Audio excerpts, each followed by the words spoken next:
everybody, my name is Roberta Peel from Oregon Trail Silver, and today's project is going to be using the House of Stamps tri-wire block to make some really nice triangular heavy gauge wire cuffs. Okay, I've got 1.5 gauge right here, and then I have a full 0 gauge right here. Yes, the 0G means 0 gauge. So before we get started, I want to remind you guys I am not a professional. I'm a metal artist. If you're seeking professional advice, go to school. In the meantime, I just do this stuff for fun, and I just share with you guys not my expertise but my experience. So the highlight of today's project is going to be the House of Stamps tri-wire block. This is from Lyndon Sissy over at the House of Stamps. You guys can find them on Facebook. You can also find them on thehouseofstamps.com. They not only have a great selection of tools, but they also have a great selection of metal stamps. Okay, list of things that we're going to need.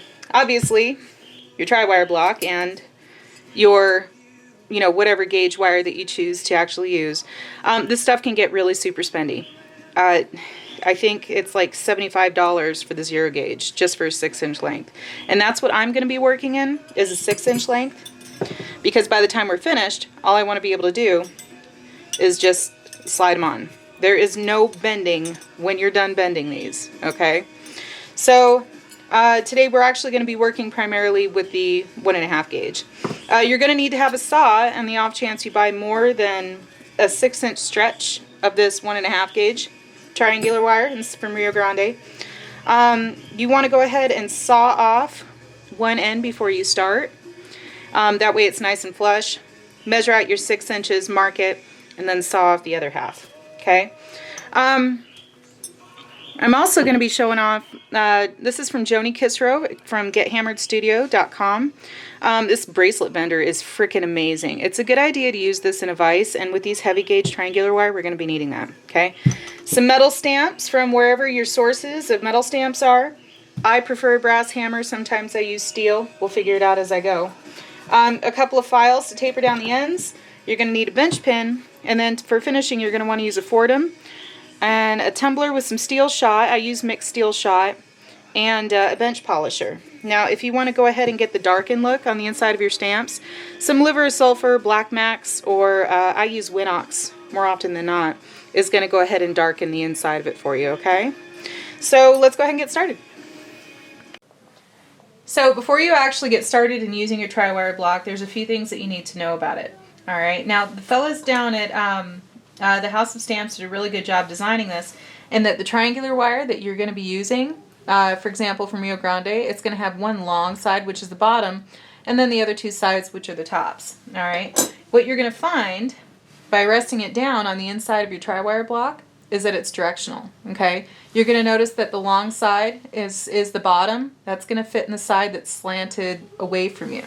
All right, and then that way you're going to be working with the bottom facing you, and then the top is going to be right up here. So if you decide that you want your stamps to have some sort of a direction, you know where the top is. In fact, if you wanted to, you could take a permanent marker and mark an arrow up for the top. Okay, and then when you are completely finished stamping this side, all you have to do is flip it around, and now you're on the top of the other side. Okay, again, you can draw your little arrow if you need some direction. All right, so this is your tri-wire block. Make sure before you start stamping that the inside of it is free of debris. It's actually been cut in such a way is that it is not going to mar your metal as you're hammering into it, which is beautiful, by the way. And so any debris or dust that's on the inside of it is actually going to leave an indentation as you're stamping and hammering down and compressing the metal into whatever debris is in there. It's going to end up leaving that indentation behind. Okay, so there's your tri-wire block. Alright, one of the first things that you're going to notice as soon as you get these sawn down, let's see if we can find focus here, is that since we had gone ahead and sawn the ends flush, these are going to be really, really super sharp. So do yourself a favor, grab yourself a couple of files, and we're going to go ahead and file off the ends. Alright, I usually start off with a larger file to begin with, and then I move down to a smaller one. This is not going to get the end completely smooth. You can hammer these. I've seen Lyndon hammer them. I kind of like just filing the ends off and making them rounded because it's easier. I'm not going to lie about that. Alright, so I'm going to start off with kind of a broad, a little bit of a coarser file. And all I'm going to do is use this to simply round off the edges. All right, I'm going to start with corners. Just kind of get it a little rounded. And I like to start with corners just because they're sort of the sharpest. You notice how I'm kind of rolling the file off? That's really what you're looking to do. So do both sides of this, and we'll touch this up with the silicone wheel when we're done. All right.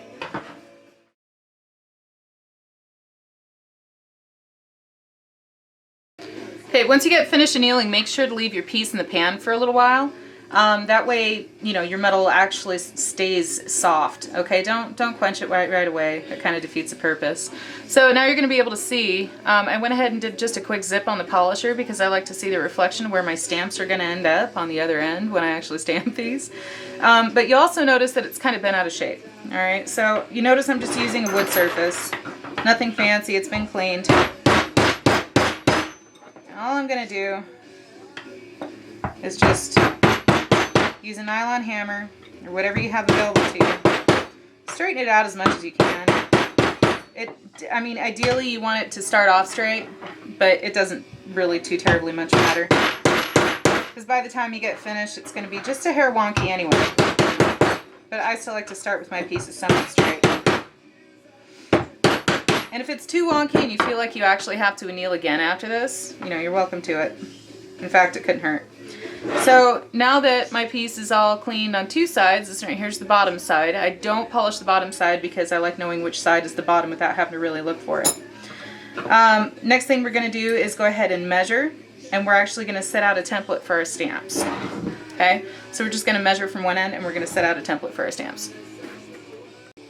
Okay, once you guys find the marker that your kids didn't run off with and ruin, what you're going to want to do, because my kids do, is you want to go ahead and find the center of your cuff. If you're doing a 7-inch cuff, obviously you're looking for like 3.5 inches. If you're doing a 6-inch, like I do, because I kind of have smaller wrists than most people, then I'm just going to mark it at 3. Mark it on both sides, okay? That way, when you look at it, those little lines, those tick marks, are going to line up, okay?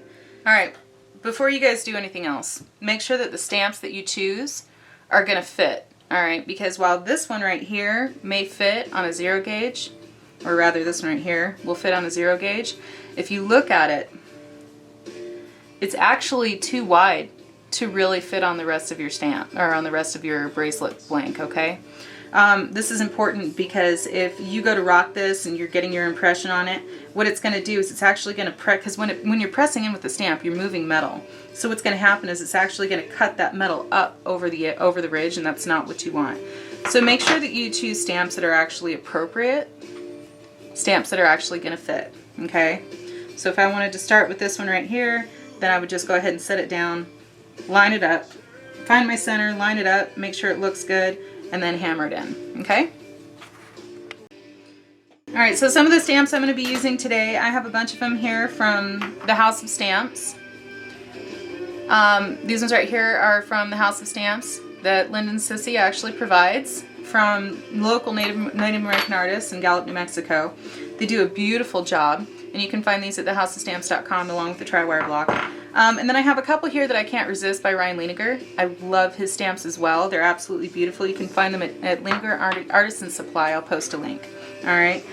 I prefer to use a brass hammer. Everybody is different. But for me, it's a brass hammer. I like the way that it absorbs impact without it bouncing back and causing my stamp to bounce. But this is just me.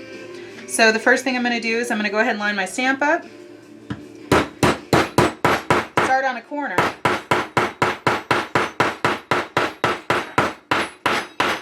And then I'll flip it around. As soon as I'm finished doing my rocking,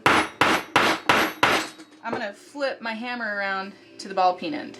And then what you're going to find, oops, I guess I don't need to do that high up, huh? So what you're going to find is it's going to leave a really, really nice impression, but the rest of the metal itself is not going to be marked up, which is the beauty of these tri-wire blocks, okay? So really, that's it in a nutshell. When you go to move on to, say, another stamp, you just go ahead and line it up the same way you have it on your template if you did one. My kids ran off with my ink pad, so I couldn't do it. I'm just winging it this time.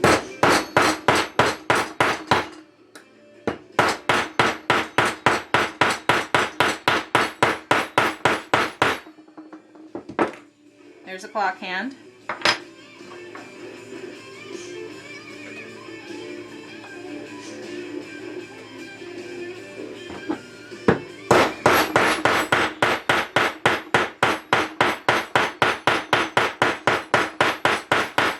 There's another clock hand.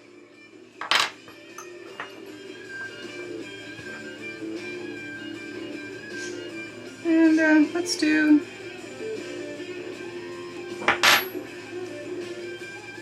I'm gonna do something simple. You can actually turn your tri-wire block as well as you go.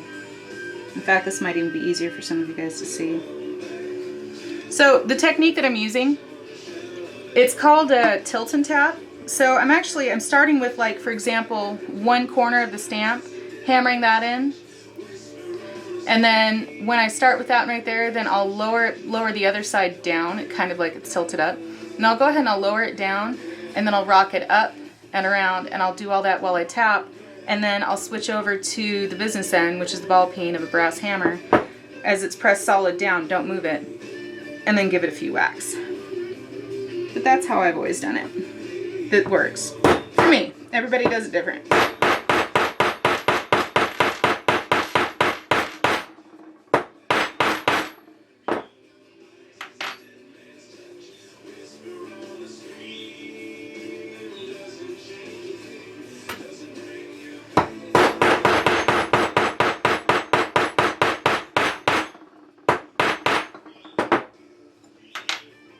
See how it's all starting to come together now?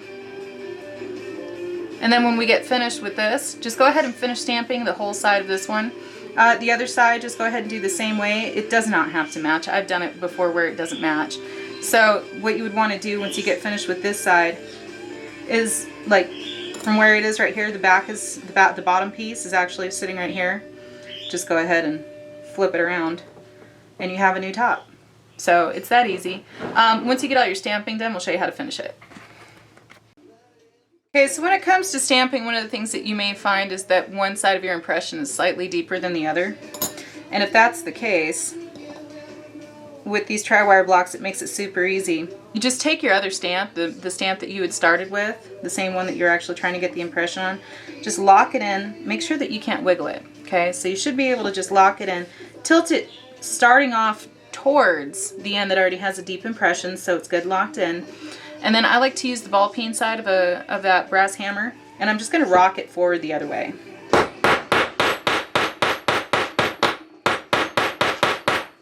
And what that's going to do is it's actually going to even out your impression, okay? Now keep in mind that these don't have to get super deep, all right? I mean, you're just looking to actually dent the metal, you know, give some place for a recessed area for your liver sulfur or whatever blackening agent that you're using to settle into, so that when you polish the rest of it, that right there is going to stay black. So another thing that you can do when you're actually trying to line it up evenly on both sides is you can take the marker that you found again and then just sort of mark it on the very bottom of the next stamp. It's just an idea. It's what I do sometimes when I'm not just eyeballing everything. And then that way when I go to line it up on the other side, it's going to be pretty even.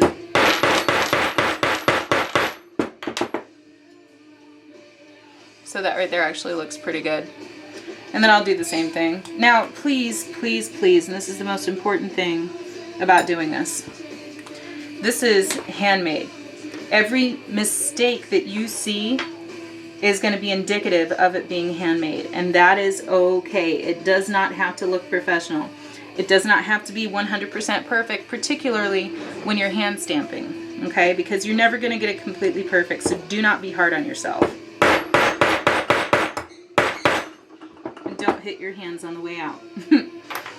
So just keep going down the other side this way, okay?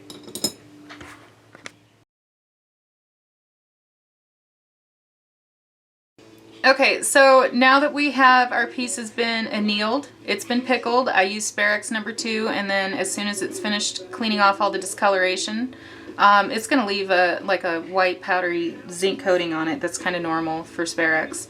Anyhow, then I'll drop it in a bowl of baking soda and water just to deactivate the pickle. It's really important that you remember to do that. So now what we're going to do is go ahead and clean up the ends. All right, we went ahead and gave them a rough file down just to make sure that, that they're not too terribly sharp. So next I'm going to switch over to a blue silicone wheel from Rio Grande. This one is from the Advantage Silicone Plus kit. From the Advantage Plus kit, yeah, something like that. You'll find it. I'll post a link. Anyhow, so all I'm going to do is I'm just going to go ahead and zip around the corners, and I'm just going to make it look really, really nice with a coarse wheel. And then we'll switch over to a fine wheel, okay? And then we'll go there.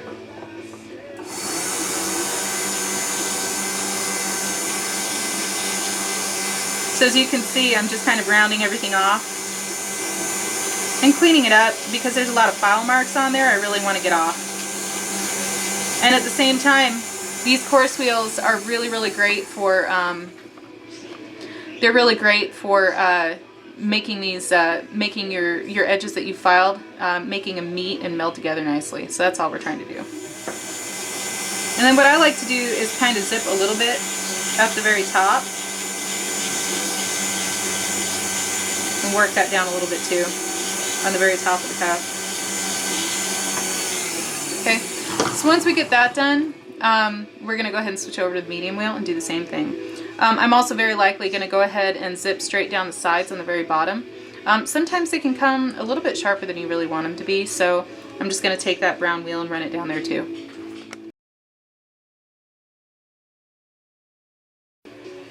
Okay, so at this point I've gone ahead and polished, polished, cleaned up, got all my file work or my silicone wheel work is done. I did give it a quick polish on my bench polisher, and then I dropped it in I have a Gem Oro heated ultrasonic cleaner to get all the polish off from in between the creases. So now you can see it's got a nice pre-polish on it. I use Fabuluster. So the next thing I'm going to do before I do any forming is I'm going to go ahead and use, this is Winox. It's available at Thunderbird Supply Company. You can call them. They have a number on their website if you can't find it directly on their website. As you can see, I put a little bit of it right here in an airtight container, and I have a designated paintbrush here. Designated means I only use this paintbrush for this. This is it. So we're going to patina is what we're going to do. We're going to go ahead and blacken the insides of our designs that we went ahead and stamped in. So I keep this in this container because this stuff, the smell of it alone is horrible. In fact, I highly recommend that you wear gloves, but I don't do this every single day. I don't do this on a regular basis, so I don't mind getting a little bit of it on my hands. Now, this stuff smells awful. It smells like sulfur and rotten eggs because it's comprised of sulfur. So all I'm going to do is I'm just going to pop this open a little bit. Keep all of your tools out of the way. Anything made of steel, anything made of silver, any wiring, everything needs to get cleared away from the area that you're working on, because the fumes alone, if you leave this open overnight, you're going to walk into your studio, if you have a small studio like mine, and you're going to find everything is rusted, alright? So it's going to be coated with that sulfur, and sulfur is just going to eat away at your metal. So all I'm going to do, and you'll notice I have this sitting down on a couple layers of paper towel, all I'm going to do is dip my paintbrush in and go along and make sure that I fill in. It's okay to do some overflow over your designs, but I'm going to make sure that this stuff gets painted inside of every single crease. And you can dip it if you want to, it's just more cleanup that you have to do later. So with the pre-polish on here, it just kind of sets your polish for when you get finished with this. When I polish, I actually use a bench polisher. You can use just about anything that you want to, but I have a bench polisher from Rio Grande and Fabuluster. And then I finish it off with, I start off with Fabuluster on the final polish, and then clean all that off, and then move over to Rouge on a different wheel. And then as soon as I'm finished using this, I'm going to cap that back off. This is an airtight seal, alright? I don't know the brand name. I'm sure it's Pyrex. So this is a Pyrex glass bowl, and it has the plastic lid with the rubber seal on the inside of it. So as soon as I'm done with this, I'm going to take my paintbrush, go dip it in a designated bowl of baking soda and water. Do not keep this stuff lying around. The baking soda and the water is actually going to neutralize the sulfur, because again, even the fumes, you can see the paintbrush is starting to bubble up. where it's eating away at the metal. So as soon as you're finished, dip this in, rinse it out in some baking soda and water. I'm going to let this sit for a minute, and then I'm going to do the same thing. The very last thing I'm going to do before I actually form the cuff is give the whole thing a quick polish. Okay? The polish from the bench polisher is going to wipe out everything but what's inside the creases of my stamps.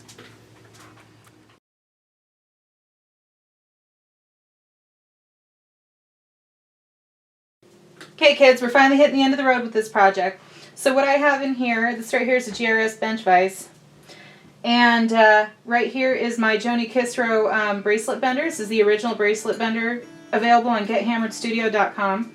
So I've opened it enough to where, remember that you want the bottom to be like to curl up over the actual pipe on here. And so I've opened it up enough to where I can stick it through. And what I like to do is stick it in just past the convex, or just past the curve. Make sure it's fairly even when you do. It does not have to be tight for this particular project. So a lot of people are concerned with whether or not their bracelet bender is going to leave a mark, and I can say with definition that it's not going to. Okay, I know some people like to put moleskin in there. Joni's recommended.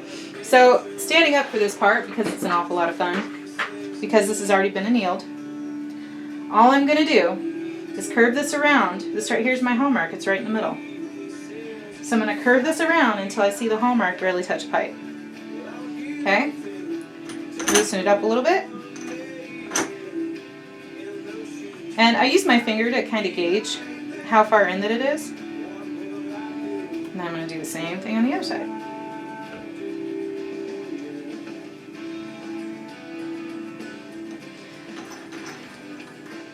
Take the screws off.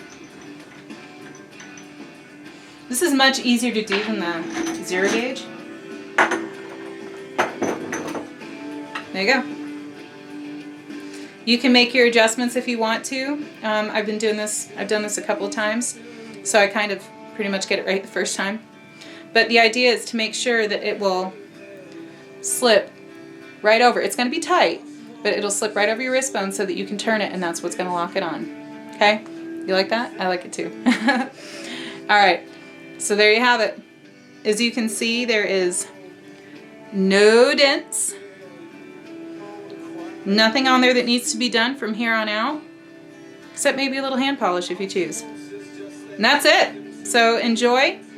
I hope you guys enjoyed this, and go ahead and look at houseofstamps.com. Check out all the other resources in the credits. Take care, you guys.